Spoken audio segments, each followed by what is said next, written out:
दोस्तों, पहली बार औरतों को यह छूट दी गई कि वह अपने लिए वर चुन लें, अपने लिए वर की खोज कर लें, अपने लिए वर ढूंढ लें। एक बार सावित्री के पिताजी जब सावित्री के लिए वर ढूंढते ढूंढते थक गए और सावित्री के योग्य उन्हें वर कहीं भी नहीं दिखाई दिया, कोई भी राजपुत्र, कोई भी राजकुमार सावित्री के योग्य जब उनको समझ में नहीं आया तो वह परेशान हो गए और उनके यहाँ उसी समय नारद मुनि आ जाते हैं। जब वे सोच में डूबे हुए थे, नारद मुनि कहते हैं कि हे राजा, आप अपनी पुत्री को ही वर क्यों नहीं ढूंढने देते? वो स्वयं अपने लिए वर ढूंढे तो अच्छा होगा।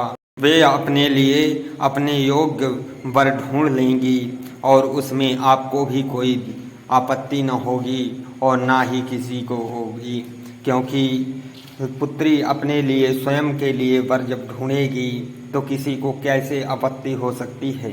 यह परामर्श सुनकर राजा कहते हैं कि आप मुनिवर सत्य कह रहे हैं और वे अपनी पुत्री को बुलाते हैं।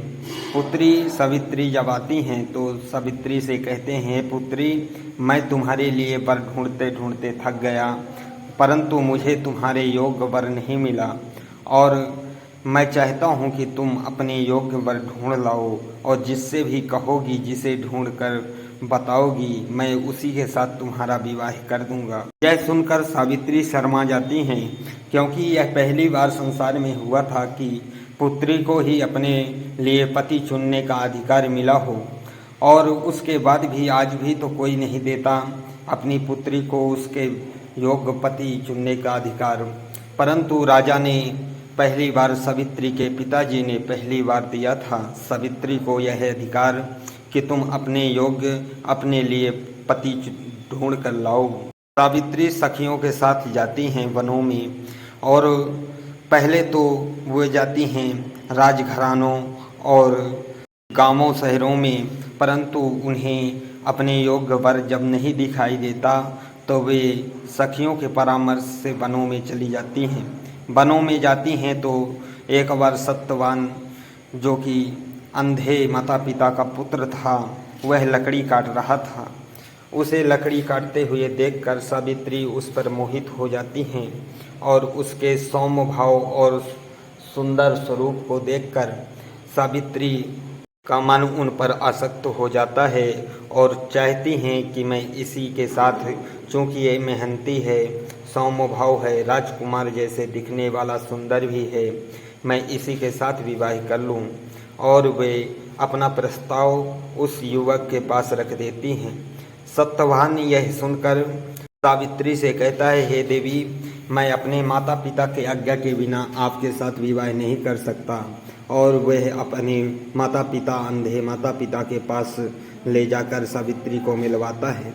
अंधे माता पिता चाहते नहीं हैं पहले कि कोई राजकुमारी उनके घर आए, परंतु सावित्री के प्रेम भाव को देखकर वह मान जाते हैं और सावित्री अपने पिता को भी जाकर बता देती है और शादी की तैयारियां चलने लगती हैं। इधर नारद मुनि को यमराज मिलते हैं और यमराज बताते हैं कि हे नारद मुनि, सत्यवान की आयु केवल 1 वर्ष की रह गई है। नारद मुनि से कहाँ पचने वाला था, वो आकर सावित्री के पिता से बता देते हैं और पिता माता इससे बहुत दुखी होते हैं और सावित्री को मना करते हैं कि हे पुत्री, उस बालक के साथ विवाह मत करो, क्योंकि उसकी आयु केवल 1 वर्ष की है। 1 वर्ष बाद तुम कहाँ जाओगी, क्या करोगी? परंतु सावित्री कहती है कि हे पिताजी, हिंदुस्तान की नारियों का यह स्वभाव है कि एक बार किसी को पति रूप में मान लिया सो मान लिया। अब मेरा विवाह केवल सत्यवान के साथ होगा और वरना किसी के साथ न होगा। यह सुनकर पिता अब क्या करते, वे विवाह कर देते हैं। सावित्री अपने पति के साथ उसके आश्रम चली जाती है, जो कि कांस फूस की कुटिया बनी हुई थी, वहाँ चली जाती हैं और दिन प्रतिदिन गिनने लगती हैं 1 वर्ष कब पूरा होगा और वट वृक्ष की पूजा करने लगती हैं, भगवान की पूजा, ईश्वर की पूजा करने लगती हैं, ताकि उनके पति के प्राण न जा सके और वे अपने पति के प्राण बचा सके। परंतु होनी को कौन टाल सकता है, क्योंकि ये विधि का लेखनी थी। कहते हैं विधि की लेखनी कभी कटती नहीं, परंतु सती सावित्री यह भी करके दिखाती हैं। दोस्तों, जब सती सावित्री के पति के प्राण जाने का समय आने वाला था, उसके 3 दिन पहले से ही सती सावित्री अपना व्रत अत्यंत कठोर कर देती हैं और वे भूख प्यास से उपासना करने लगती हैं और अपने पति के साथ ही चलने लगती हैं। कहीं भी जाना तो के पति को छोड़ना नहीं, एकदम पति के साथ ही चलती हैं। सत्यवान अपना काम बंद करने वाला ही नहीं था। वह लकड़ी काटने उस दिन भी गया जिस दिन की उनके प्राण हारने वाले थे यमराज। सत्यवान लकड़ी काटने के लिए पेड़ पर चढ़ जाते हैं और पेड़ पर ही उनके हृदय में अत्यंत जोर से दर्द होता है। जब दर्द होता है तो सावित्री से बताते हैं। सावित्री कहती हैं कि हे पतिदेव, आप नीचे आ जाओ, और सत्यवान नीचे आ जाते हैं। सत्यवान का सर अपने गोद में रखकर सावित्री उनके सर को दबाने लगती हैं, उनके सीने को दबाने लगती हैं। परंतु उसी समय यमराज के दूत आ जाते हैं और वह प्राण खींचने की कोशिश करने लगते हैं। जब प्राण नहीं खींच पाते तो वे यमराज के पास जाते हैं और यमराज से बताते हैं तो स्वयं धर्मराज यमराज आते हैं सत्यवान के प्राण खींचने। और वे जब प्राण खींचकर चल देते हैं तभी सावित्री अपने सतीत्व के दम पर यमराज को देख लेती हैं और उनके साथ ही चल देती हैं।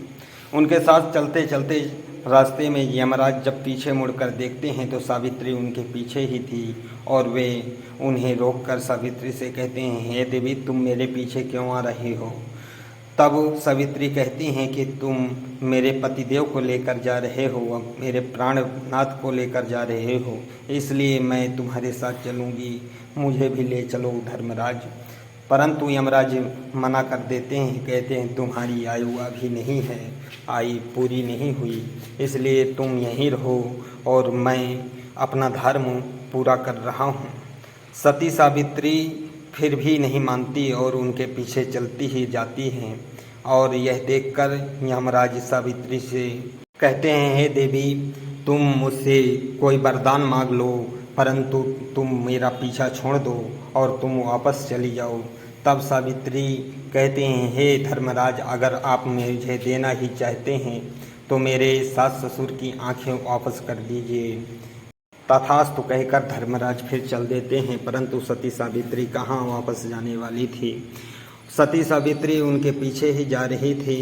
फिर धर्मराज रुकते हैं, फिर सती सावित्री को कहते हैं, देवी, तुम मुझसे वरदान मांग लो जो भी चाहिए और तुम वापस चली जाओ, अपने पति के अलावा कोई भी वरदान मांग लो, 2 वरदान मांग लो।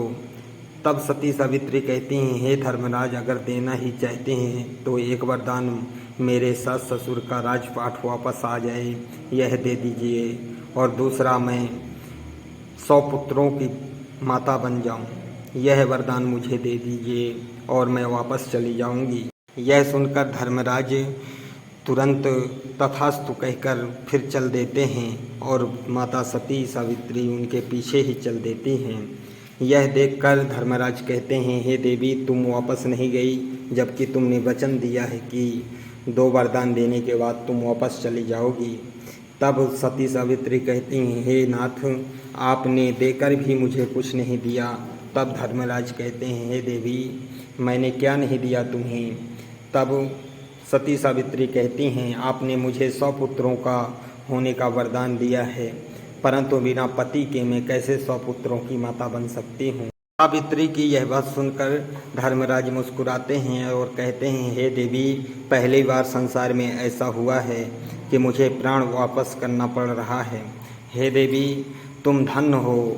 और उसके पति के प्राण, सत्यवान के प्राण देकर वापस कर देते हैं सावित्री को और वे आती हैं, अपने पति के प्राण बचा लेती हैं और दोनों खुशी खुशी वापस लौट जाते हैं। इधर उनके माता पिता के, सत्यवान के माता पिता की आंखें भी वापस आ जाती हैं, राजपाट वापस मिल जाता है। दोस्तों, इस प्रकार से एक महासती ने अपने पति का, अपने सतीत्व का कैसे सम्मान किया और महानता दिखाई और अपनी पति के प्राण बचाए। दोस्तों, मेरी यह वीडियो कैसी लगी कमेंट बॉक्स में ज़रूर बताएं। अगर अच्छी लगी हो तो वीडियो को लाइक करें और चैनल को सब्सक्राइब करें।